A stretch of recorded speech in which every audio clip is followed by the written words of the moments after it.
Good morning, students. Today I am going to explain lesson 10 the hill top temple. तो देखिए, हमने इससे पहले आप लोगों को 8 लेसन पढ़ा दिए हैं। आज हम 10 लेसन शुरू कर रहे हैं। आपके कोर्स से 9 लेसन हट गया है। ठीक है, तो हम ये लेसन शुरू कर रहे हैं। तो द हिल टॉप टेम्पल यानी कि पहाड़ी के शिखर वाला मंदिर। तो देखिए, have you ever been to a temple built on the top of a हिल?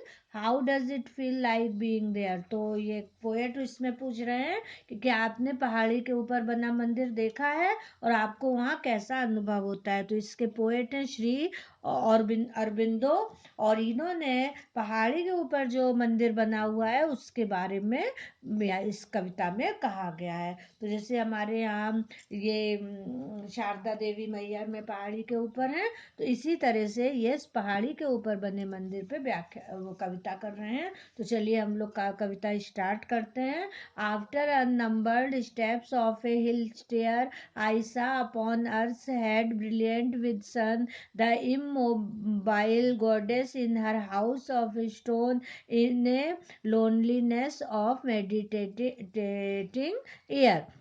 तो फर्स्ट पैरे में पोएट जो है वो आप लोगों को पहाड़ी के ऊपर मंदिर में कैसे पहुंचते हैं ये बात कर रहे हैं। देखिए, तो ये जो है फर्स्ट लाइन है, after unnumbered steps of a hill stair, पहाड़ी की सीढ़ियों के अनगिनत कदमों के बाद, I saw upon earth head brilliant with sun, मैंने देखा पृथ्वी के शीर्ष पर सूर्य से दीप्यमान, the immobile goddess in her house of stone, निश्चित देवी को उनके पत्थर के घर में, in a loneliness of meditating air, ध्यानस्थ पवन के एकांकी पन में। तो पोएट यहाँ पे कह रहे हैं कि जो पहाड़ी के ऊपर मंदिर है, तो अनगिनत सीढ़ियाँ चढ़ने के बाद हम उस मंदिर तक पहुँचते हैं।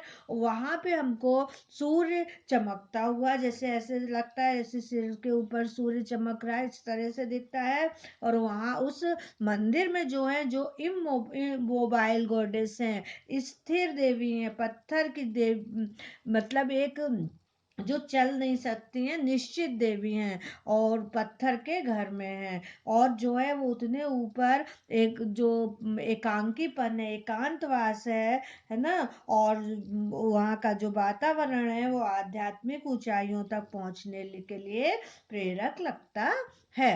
अब सेकेंड पैरा है, wise were the human hands that set her there above the world and time's dominion, the soul of all that lives calm, pure, alone, revealed its boundless self, mystic and bare। तो second पैरे में poet कह रहे हैं, जिन्होंने wise were the human hands that set her there, वो लोग बुद्धिमान थे जिन्होंने वहां पे उनको बैठाया है, यानी मूर्ति स्थापित की है। Above the world and times dominion, संसार और समय के अधिकार क्षेत्र के ऊपर, यानी इतने ऊपर उन्होंने मूर्ति स्थापित की है कि जो संसार से भी दूर है और समय के अधिकार क्षेत्र से भी ऊपर है। The soul of all that lives calm pure alone, समस्त जीवों की आत्मा शुद्ध, शांत, शुद्ध, एकांकी, revealed its boundless self, mystic and bare, प्रकृत करती अपनी असीम आत्मा, गूढ़ और अनावृत। तो पोएट यहाँ कह रहे हैं कि इतने ऊपर जो है, जब वो लोग बहुत बुद्धिमान थे जिन्होंने देवी जी को या मूर्ति को इतने ऊपर बैठाला है, और जो है बिल्कुल समय के अधिकार क्षेत्र से ऊपर, और जो समस्त जीव है वहां पे, उनकी आत्मा एकदम शुद्ध है, एकांकी है, और असीम आत्मा जो है वो गूढ़ है ना, और अनावृत है, जिसको अपन आवृत नहीं कर सकते वो है। तो इस तरह से कवि यहाँ पे उनकी वहाँ के जीवों की बातें कर रहे हैं। थर्ड पैरा है, our body is an epitome of some vast that masks its presence by our humanness. In us, the sacred spirit can indite a page and summary of the infinite, a notes of eternity expressed live in an image and a sculptured face.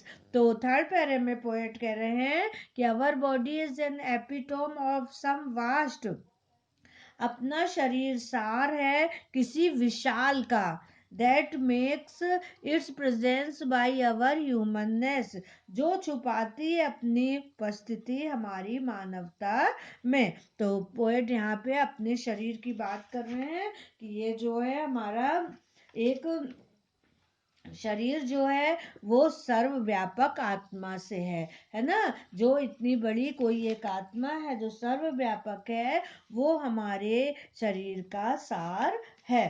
और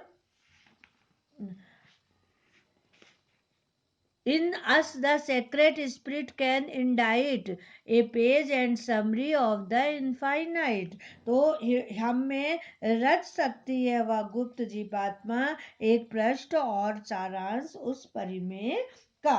तो वो कह रहे हैं कि हमारी जो है वो हमारे मानव शरीर में गुप्त जीवात्मा के का कार्य स्थल है, यानी हमारे शरीर में वो गुप्त जीवात्मा हमारे शरीर में स्थिर है।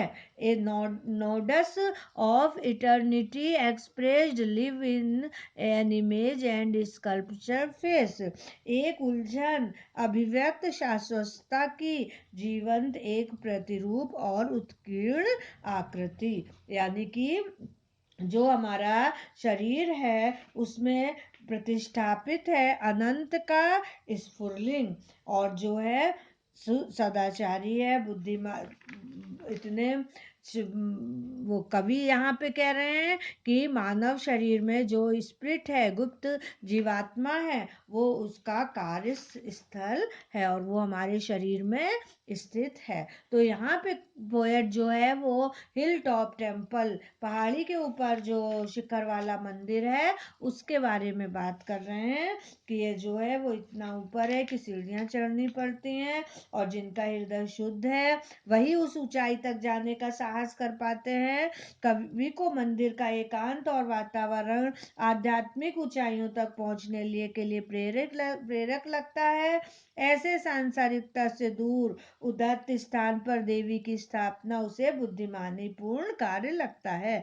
देवी मूर्त रूप है उस सब का जो शुद्ध है, सदाचारी है, प्रत्येक मानव शरीर में प्रतिष्ठापित है अनंत का स्फुलिंग। तो इस तरह से श्री अरविंदो जो है वो हिल टॉप टेम्पल का वर्णन करते हैं। तो ये क्लियर हो गया? Thank you.